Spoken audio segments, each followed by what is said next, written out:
I think Ten Hag still has huge issues. We heard what he had to say after the game.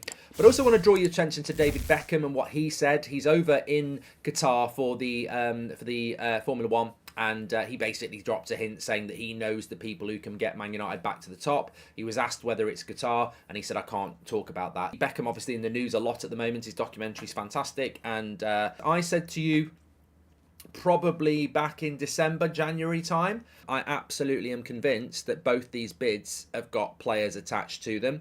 Now, whether that's a good thing or a bad thing, look, I personally... I don't actually care about it. I don't really care if Gary Neville's with Sir Jim or Rio Ferdinand's with Qatar, or, you know, in fact, I'd rather they weren't, to be honest, because I don't think their track record in relation to football opinion's that good. But obviously, they're legends of the club. I would acknowledge that. Of course they are, absolute legends. But I don't really think Ole Gunnar Solskjaer... I was listening to Solskjaer on that Beckham documentary. He's such a nice guy. Like, I listened to Solskjaer and I'm like...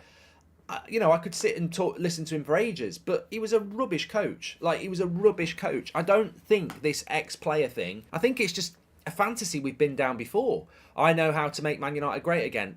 I don't think you do. I don't think you do. I actually think the people who know how to make Man United great again are the specialist sporting directors, the specialist chief executives, the specialist fitness people, and the specialist coaches. I don't think recruiting Phil Jones as a coach or anybody else makes us better than Man City or Newcastle or Liverpool, who recruit the best. And we just haven't figured this out. But I don't think attaching ex-players to bids really, you know, it gives it a bit of glamour, a bit of credibility, but does it really matter? We've got to go and recruit the best.